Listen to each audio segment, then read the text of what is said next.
Alors, ce qu'on sait peut-être pas, c'est que le kimono, c'est un vêtement, certes, mais que c'est aussi un pas. C'est-à-dire qu'autour du kimono, c'est autre chose. C'est comme la cérémonie du thé, c'est pas simplement un breuvage, quoi. Le kimono, c'est pas qu'un vêtement. Le kimono, on va dire que ça résume l'histoire du Japon, et ce, depuis le XIIe siècle. Dans l'exposition que l'on va aller visiter au musée Guimet, les premiers kimonos que l'on va voir datent de la fin du XVIe siècle, au moment où la maison, je le lis parce que c'est difficile à prononcer, Matsuza Kaya ouvre ses portes, on est là en 1611, cette maison existe encore et va fabriquer des kimonos. Kimonos au départ réservés pour des petites gens finalement, et puis les samouraïs vont finir par mettre des kimonos, et donc la noblesse, etc. etc. C'est quoi, on pourrait dire quoi? C'est un manteau, c'était comme une sorte de robe de chambre, c'est que, on alors, peut le qualifier comment? Ouais. Au Japon, c'est un vêtement d'extérieur. En France, au 19e, en Europe, on l'a détourné, on s'est servi du kimono pour en faire un vêtement d'intérieur. Mais au Japon, c'est bien un vêtement d'extérieur qui va sortir, par exemple, au tout début du XVIe siècle. On est là à l'époque d'Edo. Les historiens connaissent bien cette période. On va aller au théâtre, on va aller voir le théâtre kabuki, et on va s'habiller, on va se vêtir de ces kimonos. Alors, vous imaginez bien comme un manteau, donc. comme un manteau. Ouais. Mais en fait, un manteau, on n'a rien dessous. Hein. C'est un vêtement complet. On n'a rien sous le kimono. Oh. C'est un vêtement complet. Donc, c'est pas vraiment un manteau, c'est une robe, si vous préférez. Ah, et c'est suffisamment chaud pour se permettre... Mais il y a des kimonos d'hiver, il y a kimonos d'été, il y a c'est pour ça qu'on voit la petite dame là qui a brodé. Alors ça, c'est une dame, c'est une européenne au 19e qui a mis un kimono, mais à l'intérieur. Voilà. Et donc, cette exposition va montrer ces débuts du kimono de cette maison au début du XVIIe siècle jusqu'à aujourd'hui, jusqu'à nos jours, avec des créateurs européens qui ont détourné ce kimono pour en faire finalement des robes de soirée. Au moment où au Japon, on le quitte un petit peu, parce que maintenant, à part pour les cérémonies, les mariages, les choses comme ça, les Japonais ne s'habillent pas en kimono traditionnel dans la rue, beaucoup moins. C'est vrai qu'on voit l'impératrice parfois, avec dans les cérémonies officielles. Avec des mais son boulot, c'est et vous allez l'impératrice. voir, ce travail, c'est vraiment de l'art, parce que ce travail de broderie est extrêmement soigné, les soies, les couleurs, c'est juste magnifique. C'est au musée Guimet, regardez.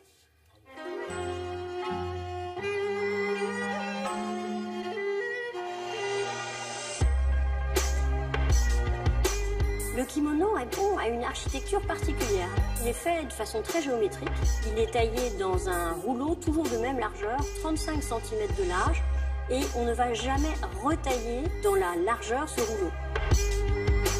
Donc, pour faire toutes les parties du kimono, en particulier les bordures, on va replier le tissu, même chose pour les manches.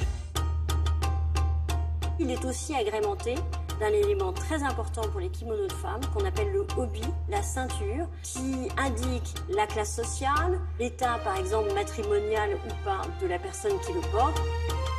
Il rigidifie complètement la silhouette. Donc ça va conditionner cette gestuelle japonaise. Les femmes qui portent le kimono avec le obi s'inclinent de tout leur corps quand elles veulent bouger. Suivant qu'on est une femme de la classe des marchands, une classe qui va devenir très puissante à l'époque d'Edo, ou bien une femme de samouraï, ou encore une femme de daimyo, d'un aristocrate japonais, on va porter des kimonos différents. Moins de décors en fait pour les femmes d'aristocrates, mais souvent réalisés dans des techniques très somptueuses. On porte des décors en accord avec les saisons, par exemple des camélias et des fleurs de cerisier au printemps, des feuilles d'érable rouge à l'automne, le tout agrémenté d'accessoires très luxueux qui sont réalisés en lac et souvent en lac d'or. Paradoxalement, c'est en 1868 quand le Japon, qui a été fermé pendant 250 ans, va à nouveau s'ouvrir et s'ouvrir sur l'Occident, que le kimono va vraiment s'exporter vers l'extérieur. On commence à l'adopter, curieusement, comme un vêtement plutôt de l'intimité, une sorte de peignoir très luxueux. Et les occidentales vont être folles de ce vêtement d'intérieur extrêmement luxueux. En même temps, au Japon, c'est le moment où on va commencer à l'abandonner pour s'habiller à l'occidental.